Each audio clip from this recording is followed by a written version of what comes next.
ചെമ്പനീർ പൂവിൻ്റെ വരാനിരിക്കുന്ന ഭാഗങ്ങളിലെ വിശേഷങ്ങളിലോട്ട് എല്ലാവർക്കും സ്വാഗതം. ഇതിലെടുത്ത് പറയാനുള്ളത് താലിമാറ്റൽ ചടങ്ങാണ്.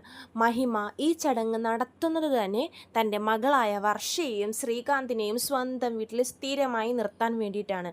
അതിന് പിന്നിൽ മഹിമ ഒരു പ്ലാൻ തന്നെ ക്രിയേറ്റ് ചെയ്തിട്ടുണ്ട്. എന്താണെന്ന് വെച്ചാൽ സച്ചിയാണ് അവർ നോട്ടം ഇട്ടിരിക്കുന്നത്. സച്ചിയെ കൊണ്ട് ഈ ചടങ്ങിൽ എന്തെങ്കിലുമൊക്കെ ഒരു പ്രശ്നം ഉണ്ടാക്കിപ്പിച്ചിട്ട് അത് വലുതാക്കി കാണിച്ച് സ്വന്തം മകളെ സ്വന്തം വീട്ടിൽ കൊണ്ട് നിർത്താനുള്ള പ്ലാനിങ് ആണ് മഹിമയ്ക്ക്. അപ്പോൾ സച്ചിനെ ഇതിനാദ്യം തന്നെ മഹിമ ചെയ്തത് എന്താണെന്ന് വെച്ചാൽ ഈ ചടങ്ങിന് സച്ചി വരരുതെന്ന് അവിടെ പോയി പറഞ്ഞു. അത് കാരണം ആ വീട്ടിലൊരു സംസാരം ഉണ്ടാകുകയും ഇതുമൂലം രവീന്ദ്രനും രേവതിയൊന്നും ഈ ചടങ്ങിൽ പങ്കെടുക്കുന്നില്ല എന്ന് പറയുകയും ചെയ്തു.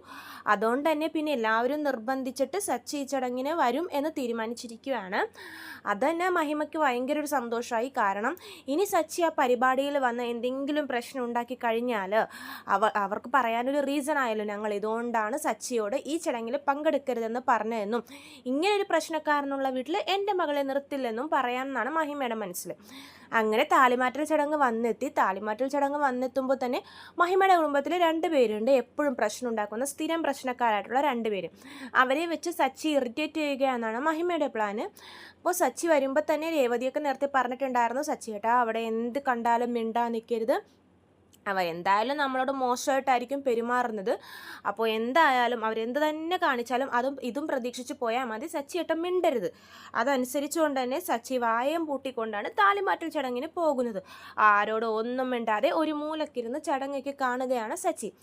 അപ്പോൾ മഹിമയുടെ കുടുംബത്തിലെ ഇയാൾ, അതായത് 2 പേരുണ്ടല്ലോ, അതിൽ ഒരാൾ വന്നിട്ട് എന്ത് ചെയ്യുന്നു വെച്ചാൽ ഫോണിൽ സംസാരിച്ച് ഇങ്ങനെ വരുവാണേ. ഫോണിൽ സംസാരിച്ച് വന്നിട്ട് ആ മിണ്ടാണ്ടിരിക്കുന്ന സച്ചിയുടെ കാലിൽ പോയി ഒറ്റ ചവിട്ടും. ചവിട്ടെന്ന് പറഞ്ഞാൽ നല്ല ചവിട്ട്. സച്ചി വേദന കൊണ്ട് കരയും. പക്ഷെ ഇയാളൊന്നും ശ്രദ്ധിക്കാതെ ഫോണിൽ സംസാരിക്കുന്ന പോലെ ഇങ്ങനെ സംസാരിച്ചുകൊണ്ടിരിക്കും. അപ്പോൾ രേവതി ചോദിക്കുന്നുണ്ട്, എന്താ സച്ചിയേട്ട? രേവതി അപ്പോൾ ശ്രദ്ധിച്ചില്ല ഇങ്ങനെ ചവിട്ടുന്ന കാര്യം. അപ്പോൾ സച്ചി പറയും, ഒന്നുമില്ല എന്ന് പറയും. ലാസ്റ്റ് വേദന സഹിക്കാൻ പറ്റാതെ സച്ചി സ്വാമി ശരണയ്യപ്പ എന്ന് പറഞ്ഞ് ചാടി എഴുന്നേൽക്കുമ്പോൾ അയാൾ ചോദിക്കും, എന്താന്ന് ചോദിക്കുമ്പോൾ എൻ്റെ കാല് താൻ കണ്ടില്ലേടോ എന്ന് ചോദിക്കും. അപ്പോൾ അയാൾ പറയും, അയ്യോ സോറി ഞാൻ ഫോണിലായിരുന്നുകൊണ്ട് കണ്ടില്ല എന്ന് പറയും. രേവതിക്ക് ഇതാണ്ട് ദേഷ്യം വരുവേ. രേവതി പറയും, പിന്നെ ഫോണിൽ സംസാരിക്കുമെന്ന് പറഞ്ഞ് ഒരാളുടെ കാലിൽ ചവിട്ടുമ്പോൾ അത് മനസ്സിലാക്കാനുള്ള ബോധമില്ലേ എന്നൊക്കെ പറഞ്ഞ് രേവതി ചീത്ത പറയുന്നുണ്ട്. അപ്പോൾ സച്ചി പറയും, രേവതി മിണ്ടണ്ട, പ്രശ്നം ഉണ്ടാക്കണ്ട, എനിക്ക് കുഴപ്പമൊന്നുമില്ല, വേദനയൊന്നുമില്ല എന്ന് പറയുന്നുണ്ട് സച്ചി. അപ്പോൾ അയാൾ പറയും, തനിക്കെന്താ ദേഷ്യം വരുന്നുണ്ടോ, എന്നെ തല്ലണമെന്ന് അങ്ങോട്ട് ചോദിച്ച് പോകുവാണ്. കാരണം സച്ചിയെ കൊണ്ടൊരു പ്രശ്നം ഉണ്ടാക്കിപ്പിക്കണമല്ലോ. അപ്പോൾ സച്ചി പറയും, എനിക്ക് ദേഷ്യമൊന്നുമില്ല, എനിക്ക് തല്ലേ വേണ്ട, താങ്കൾ പോയിക്കോളൂ, ഫോൺ ചെയ്തോളൂ എന്ന് പറഞ്ഞ് അയാളെ പറഞ്ഞു വിടുവാണ്. അപ്പോൾ അയാൾ പറയും, അങ്ങനെ പറയില്ലേ, തനിക്ക് ദേഷ്യം വരുന്നുണ്ടല്ലോ, എന്നെ ഒന്ന് തല്ല് എന്നൊക്കെ പറയുന്നുണ്ട്. സച്ചി എനിക്കൊരു കുഴപ്പമില്ല എന്ന് പറഞ്ഞിട്ട് മിണ്ടാണ്ട് ആ കസേരയിൽ ഇരിക്കുവാണ്. മഹിമയ്ക്ക് ഇത് കണ്ട് ദേഷ്യം വരുന്നുണ്ട്. മഹിമ അപ്പോൾ അയാളെ ചീത്ത പറയുവേ. തിരിച്ചങ്ങോട്ടേക്ക് മഹിമേനോട് വിശേഷം പറയാൻ വേണ്ടി പോകുമല്ലോ ഈ കസിന്. അപ്പോൾ മഹിമ ചീത്ത പറയുന്നുണ്ട്, താൻ മര്യാദക്ക് ചവിട്ടിട്ടുണ്ടാവില്ല, അല്ലെങ്കിൽ സച്ചി ഇപ്പോൾ ദേഷ്യപ്പെട്ടാനേ എന്നൊക്കെ പറയുന്നുണ്ട്. അപ്പോൾ അയാൾ മഹിമയുടെ കാലിൽ ഒറ്റ ചവിട്ടിട്ട് പറയും, ഇതുപോലെയാണ് ഞാൻ ചവിട്ടിയത്, അയാൾ എന്തൊരു മനുഷ്യന്, ആളെന്നെ ചീത്ത പോലും പറഞ്ഞില്ല എന്നൊക്കെ മഹിമയോട് പറയുന്നുണ്ട്. മഹിമ ജീവൻ കൊണ്ട് പൊളഞ്ഞ് കരച്ചിലാണ് ചവിട്ട് കൊണ്ടിട്ട്. എന്നിട്ട് പിന്നെ കാണേണ്ട എപ്പിസോഡ് തന്നെയാണ്. അപ്പോൾ മഹിമ പറയും, പോട്ടെ, ഇനിയും വരുമല്ലോ, ഇനിയും വരും എന്തെങ്കിലുമൊക്കെ ഒരു ചാൻസ് എന്ന് പറഞ്ഞ് അടുത്ത ആൾക്കൊരു ഓഫർ കൊടുക്കുവാണ്. എടാ നീ പോയി, ഇനി അടുത്തത് നിൻ്റെ ചാൻസാണ്, നീ പോയി സച്ചിയെ ദേഷ്യപ്പെടുത്തണം എന്ന് പറയും.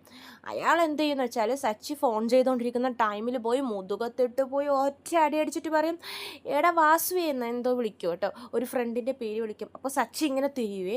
സച്ചി ഈ വേദന കൊണ്ട് എടുത്തിട്ട് ഇങ്ങനെ തിരിഞ്ഞിട്ട് പറയും, എന്താടോ, അയ്യോ സോറി ഞാൻ എൻ്റെ ഫ്രണ്ടാണെന്ന് ഓർത്ത് ഇടിച്ചതാണ്, സോറി ചേട്ടാ എന്നൊക്കെ പറഞ്ഞ് സോറിയൊക്കെ പറയുന്നുണ്ട്. അപ്പോൾ സച്ചി പറയും, കുഴപ്പമില്ല പോയിക്കോ, അല്ല ചേട്ടന് വേദന എടുത്തെങ്കിൽ എന്നെ തിരിച്ചടിച്ചോ എന്നൊക്കെ അയാൾ പറയും. അപ്പോൾ സച്ചി പറയും, എനിക്കൊരു വേദനയില്ല, താൻ പോയിക്കോ എന്നൊക്കെ പറഞ്ഞ് അയാളെയും പറഞ്ഞു വിടുവാണ്. സച്ചി എന്നിട്ടും ഒരു പ്രശ്നം ഉണ്ടാക്കിയില്ല, മിണ്ടാണ്ടിരിക്കുകയാണ്. അപ്പോൾ ലാസ്റ്റ് മഹിമ തന്നെ ഇറങ്ങുവാണ് സച്ചിയെ ദേഷ്യപ്പെടുത്താൻ വേണ്ടിയിട്ട്. അവരെന്ത് ചെയ്യുമെന്ന് വെച്ചാൽ സച്ചിയെയും ചടങ്ങൊക്കെ കഴിഞ്ഞ് കഴിയുമ്പോഴേക്കും സച്ചിയെയും രവീന്ദ്രനോടും പറയും, നിങ്ങൾ പോയി ഫുഡ് കഴിക്കുക, അവിടെ ഫുഡ് പരിപാടിയൊക്കെ തുടങ്ങി, വാ ഫുഡ് കഴിക്കുമെന്ന് പറയും. അപ്പോൾ രവീന്ദ്രൻ പറയും, അതൊന്നും സാരമില്ല, ഞങ്ങൾ പിന്നെ കഴിച്ചോളാം, അവരുടെയൊക്കെ കഴിയട്ടെ, തിരക്കൊക്കെ കഴിയട്ടെ, ഞങ്ങൾ സാവകാശം കഴിച്ചോളാം എന്ന് പറയും. അപ്പോൾ മഹിമയുടെ ഭർത്താവും കൂടി പറയും, അതൊന്നും പറ്റില്ല, നിങ്ങൾ ചെക്കൻ്റെ വീട്ടിലെ ആളുകളാണ്, നിങ്ങളാ ഫസ്റ്റ് ഇരിക്കേണ്ടത്, നിങ്ങളാണ് ഞങ്ങളുടെ പ്രധാന ഗസ്റ്റ്, ഫസ്റ്റ് എന്നൊക്കെ പറഞ്ഞ് ഇവരെ വളരെ സ്നേഹത്തോടെ കൊണ്ടുപോവുകയാണ് ഫുഡ് കഴിക്കുന്ന അവിടേക്ക്. ഇവർ കുറേ പറയും വേണ്ട വേണ്ട ഞങ്ങൾ ഇരിക്കുന്നില്ല പ്ലീസ്, ഞങ്ങൾ പിന്നിരുന്നോളാം എന്നൊക്കെ പറയുന്നുണ്ട്. ഇവരൊക്കെ നിർബന്ധിച്ചിട്ട് എന്നിട്ട് കൊണ്ടുപോവുകയാണ്. സച്ചിയെയും സച്ചിയുടെ അച്ഛനെയും കൂട്ടി കൊണ്ടുപോയിട്ട് ഫുഡ് കഴിക്കുന്ന സ്ഥലത്തിരുത്തുകയും എന്നിട്ട് ഇരുത്തിയിട്ട് നിങ്ങളിരുന്ന് കഴിക്കും, ഞങ്ങളിപ്പോൾ വരാമെന്ന് പറഞ്ഞിട്ട് മഹിമയും ഭർത്താവും കൂടി പോകും. അപ്പോൾ അവർ ചോദിക്കുന്നുണ്ട് എന്താ നിൻ്റെ പ്ലാൻ? അവർ ഫുഡ് കഴിക്കാൻ ഇരിക്കട്ടെ, ഞാനിപ്പോൾ എൻ്റെ 2 VIP ഫ്രണ്ട്സിനെയും കൊണ്ടുവരും, എന്നിട്ട് വേറെ ഒരു സ്ഥലവും കാണാത്തതുകൊണ്ട് ഞാൻ അവിടെ കിടന്ന് ഒച്ചെടുക്കും. നിങ്ങളെന്താ ഇപ്പം ഇരിക്കുന്നത്? ഇപ്പം നിങ്ങളൊക്കെ ചെക്കൻ്റെ വീട്ടുകാരല്ലേ, പയ്യെ ഇരുന്നാൽ പോലെ, ഈ VIPസിനെയൊക്കെയാണ് ആദ്യം ഇരുത്തേണ്ടത് എന്ന് പറഞ്ഞിട്ട് അവരെ ആ ഇരുന്ന സ്ഥലത്ത് നിന്നും ഞാൻ എഴുന്നേൽപ്പിച്ചിട്ട് ഇവരെ പിടിച്ചിരുത്തും. അങ്ങനെ എല്ലാവരുടെ മുമ്പിലും സച്ചിയും സച്ചിയുടെ അച്ഛനും നാണം കെടും. അത് സച്ചിയുടെ അച്ഛൻ നാണം കെട്ടാൽ സച്ചിക്ക് പിടിക്കില്ലല്ലോ. സച്ചി അപ്പോൾ അവിടെ ഒരു പ്രശ്നം ഉണ്ടാക്കും. ആ പ്രശ്നം ഒരു വലിയ പ്രശ്നമൊക്കെ ഞാൻ മാറ്റും. അങ്ങനെ വർഷയും ശ്രീകാന്തിനെയും ഞാൻ എൻ്റെ വീട്ടിൽ നിർത്തും, എൻ്റെ പ്ലാൻ വിജയിക്കും എന്നൊക്കെയാണ് അവർ തീരുമാനിച്ചിരിക്കുന്നത്. എന്നിട്ട് സച്ചിയൊക്കെ അപ്പം അവിടെ ഇരിക്കുവാണ്, ഫുഡ് കഴിക്കാൻ വേണ്ടി നല്ല വിശേഷമൊക്കെ പറഞ്ഞിട്ട് ഹായ് നല്ല ഫുഡ് എന്നൊക്കെ പറഞ്ഞ് അവരങ്ങനെ ഇരിക്കുവാണ്. അപ്പോൾ ഇവർ മഹിമയും മഹിമയുടെ ഭർത്താവും കൂടി 2 പേരെ കൊണ്ടുവരുവാണ് VIPs. എന്നിട്ട് പറയും വാ നമുക്ക് ഫുഡ് കഴിച്ചിട്ട് വരാമെന്ന് പറഞ്ഞിട്ട് അവരെയും കൊണ്ട് പോകുമ്പോഴേക്കും സച്ചിയും സച്ചിയുടെ അച്ഛനിരുന്ന സ്ഥലത്ത് അവരെ കാണുന്നില്ല. പകരം 2 കുട്ടികൾ. ഇവർ ചമ്മിപ്പോവുകയും ഇവരുടെ പ്ലാനിങ് ഒക്കെ തെറ്റിയല്ലോ. അപ്പോൾ പറയും നോക്കുമ്പോൾ അടുത്ത് ഇവർ നിൽക്കുന്നുണ്ട്, സച്ചിയും സച്ചിയുടെ അച്ഛനും കൂടി. എന്താ നിങ്ങളെയല്ലേ ഞാനിവിടെ ഫുഡ് കഴിക്കാൻ വേണ്ടിയിരിക്കുന്നത്, നിങ്ങളെന്താ എഴുന്നേറ്റ് നിൽക്കുന്നതെന്ന് പറയുമ്പോൾ അവർ പറയും ഈ കുട്ടികൾ സ്ഥലം ഇല്ലാത്തതുകൊണ്ട് വിഷമിച്ചിരിക്കുമായിരുന്നു, അതുകൊണ്ട് ഞങ്ങൾ ഞങ്ങളുടെ സ്ഥലം കൊടുത്തു എന്ന് പറയും. അയ്യോ അവർ പിള്ളേരല്ലേ, പിള്ളേർ പിന്നെയിലിരിക്കും, നിങ്ങൾക്കിരുന്നോടെ എന്ന സ്ഥലത്ത് നിന്ന് എന്തിനാ എഴുന്നേറ്റ് എന്നൊക്കെ ഭയങ്കര കാര്യത്തിൽ ചോദിക്കുക. അപ്പോൾ അവർ പറയും അതൊന്നും സാരമില്ല, പിള്ളേർ കഴിക്കട്ടെ, പിള്ളേർക്ക് വിശപ്പൊന്നും സഹിക്കാൻ പറ്റില്ല, അവർ കഴിക്കട്ടെ എന്നൊക്കെ സച്ചിയൊക്കെ പറയുന്നുണ്ട്. അപ്പോൾ ഇവർക്ക് ഭയങ്കര നിരാശയാവുകയെ, അവരുടെ ആ പ്ലാനിങ്ങും തകർന്നു. ഇനി എന്ത് ചെയ്യുമെന്ന് ഇവരിങ്ങനെ ആലോചിച്ചിരിക്കുവാണ്. കാരണം സച്ചിയെ ഒന്ന് ദേഷ്യപ്പെടുത്താൻ കിട്ടിയൊരു ചാൻസാണ്. രവീന്ദ്രനെ എല്ലാവരുടെ മുമ്പിലും നാണം കെടുത്തിക്കഴിഞ്ഞ് സച്ചി എന്തായാലും ദേഷ്യപ്പെടുമെന്ന് അവർ ഉറപ്പായിരുന്നു. പക്ഷെ അതും തകർന്നു പോയി. അതിൻ്റെ നിരാശയിലാണ് മഹിമയും മഹിമയുടെ ഭർത്താവും. പക്ഷേ അവരുടെ പ്ലാനിന് അടുത്തതിലൂടെ വിജയിക്കുന്നുണ്ട്. കാരണം ആ ചാൻസും പോയല്ലോ, 3 ചാൻസ് ഇപ്പം മുടങ്ങി. ഇനി അടുത്ത ചാൻസ് രേവതിക്കാണ്. രേവതി അവർ മാക്സിമം നാണം കെടുത്തുന്നത് വഴി സച്ചി ദേഷ്യപ്പെടുന്നുണ്ട്. അങ്ങനെ പ്രശ്നം വലുതാവുന്നുണ്ട്. അതെന്താ കാര്യം എന്നൊക്കെ ഞാൻ എൻ്റെ അടുത്ത വീഡിയോയിലൂടെ പറയുന്നതാണ്. അപ്പോൾ ചെമ്പനീർ പൂവിൻ്റെ ഈ താലിമാറ്റൽ ചടങ്ങാണ് ഇനി വരുന്ന എപ്പിസോഡിലെ ഹൈലൈറ്റ്. എന്തായാലും കാണേണ്ട കളർഫുൾ എപ്പിസോഡ്സ് തന്നെയാണ്. ഇതിൻ്റെ കൂടുതൽ വിശേഷങ്ങൾ ഞാൻ എൻ്റെ ചാനലിലൂടെ അപ്ലോഡ് ചെയ്യുന്നതാണ്. അങ്ങനെ വർഷയും ശ്രീകാന്തും അവരുടെ പ്ലാനിങ് വഴി, അതായത് അമ്മയുടെ അച്ഛൻ്റെ പ്ലാനിങ് സച്ചിയെ ചൂടാക്കുക എന്നാണല്ലോ, അത് വിജയിക്കുക തന്നെ ലാസ്റ്റ് ചെയ്യുന്നുണ്ട്. അതെങ്ങനെയാണെന്ന് ഞാൻ എൻ്റെ നെക്സ്റ്റ് വീഡിയോയിലൂടെ പറയുന്നതാണ്.